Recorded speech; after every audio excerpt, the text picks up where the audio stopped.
Prime Field. What if UConn's next superstars have been hiding in plain sight for 3 years? Jana El Alfy is 6'5", Egyptian, battle-tested, and now the runway is finally clear. Azzi Fudd is gone.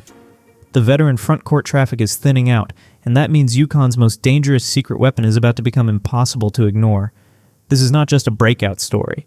This is a redemption arc, a tactical shift, and maybe the start of Jana El Alfy's golden year. Because the player some people saw as a project on the bench might be the exact player UConn needs to keep the dynasty rolling. And the scariest part? The numbers say this breakout has already started.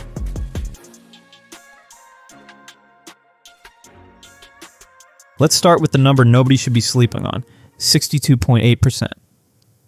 That was Jana El Alfy's 2-point field goal percentage in the 2025-26 season, not on empty touches, not in meaningless minutes.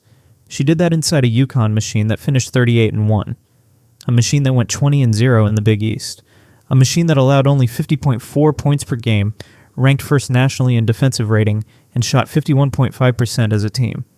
But here's the trap. Jana's raw points actually dropped. She averaged 5.0 points as a redshirt freshman, then 4.0 as a redshirt sophomore. On the surface, that looks like a step back, but it was not. Her minutes dropped too, from 16.1 per game to 11.3. So when you stretch her production to per 40 minutes, the entire picture flips. In 2025-26, Jana projected at 14.3 points and 14.7 rebounds per 40 minutes. That is not bench player math, that is starter impact math.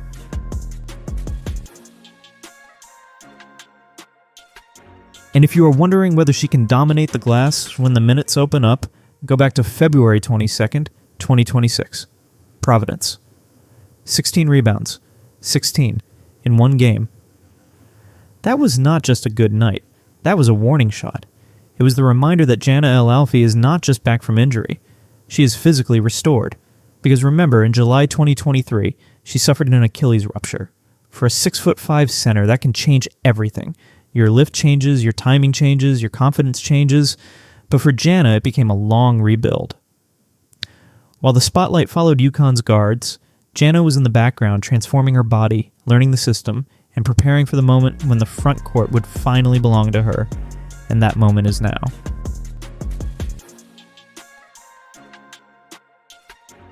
Here's what makes Jana different from a normal breakout candidate. She's not some new transfer trying to learn UConn's playbook overnight. She's been in stores since January 2023. That matters. She has spent years inside Geno Auriemma's system. She has learned the defensive shell. She has learned the high post reads. She has learned the screening angles. She has learned how to punish doubles. She has learned what survives in UConn practices and what does not. So when she enters her redshirt junior season, she has a rare combination. Fresh legs from only 75 college games played, but veteran knowledge from years inside one of the most demanding programs in the sport. That is the cheat code. She's not starting from zero. She's starting from experience, patience, and a role that is finally expanding.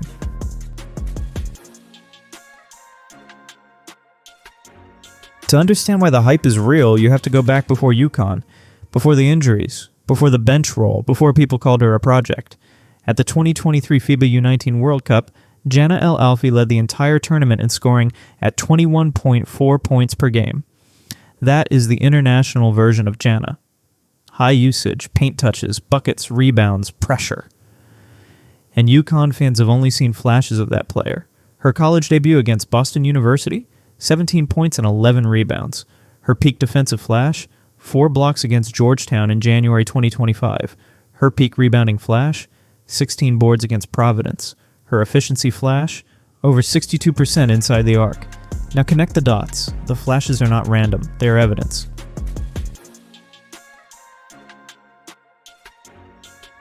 The biggest reason this year feels different is simple. The usage vacuum is real. UConn's perimeter era just changed. Paige, Bueckers, and Azzi Fudd were programmed to finding shot creators. When that kind of backcourt production leaves, you do not just replace it with one freshman or one transfer, you change the geometry of the offense.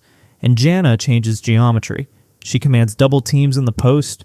She opens driving lanes for guards. She gives Sarah Strong a front court partner who can finish, screen, rebound, and punish switches. That is how an offense evolves, not by copying last year, by becoming something defenses are not ready for.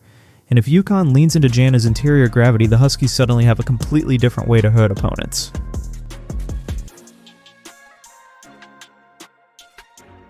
And there is one more twist. Olivia Vukosa is arriving, a top 3 recruit, another 6'5" international post. That does not block Jana's breakout. It could actually unlock it.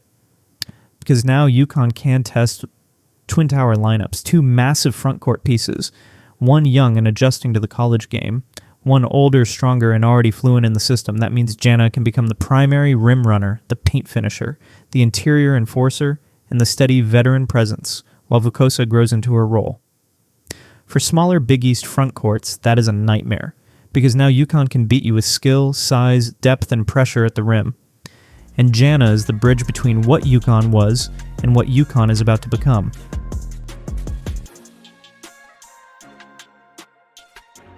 Here's the part casual fans miss. Jana does not need to become a 3-point sniper to matter. Would range help? Of course. But her real superpower is already elite. Finishing, rebounding, interior gravity. Some people will say she needs an outside shot to stay on the floor, but 62.8% on twos, 14.7 rebounds per 40, and a role inside the nation's #1 defense says something else. It says she is already useful. The only question is volume. And volume is coming.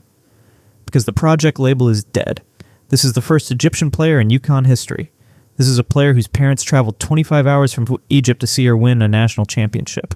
This is a player Geno Auriemma has praised, not just for talent, but for who she is as a person.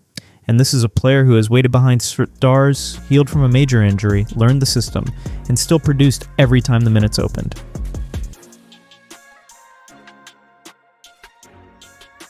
So when people ask who replaces the old UConn identity, the answer might not be another guard. It might be a 6'5" center from Egypt who turns the pain into a problem. Jana El Alfy's golden year is here, and if UConn is cutting the nets again, do not act shocked when the Pharaoh is standing in the middle of it, because this is what patience looks like when it finally gets minutes. This is what development looks like when the opportunity finally arrives. This is what happens when a player goes from hidden weapon to central force. The Pharaoh is not waiting anymore. She is unleashed.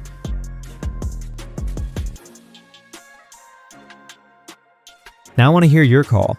Is Jana El Alfy UConn's next breakout star, or is the hype too early? Drop your take in the comments. Subscribe for more women's college basketball deep dives, and share this with a UConn fan who needs to know what is coming. Because the next era in stores might not start on the perimeter, it might start in the paint. Prime Field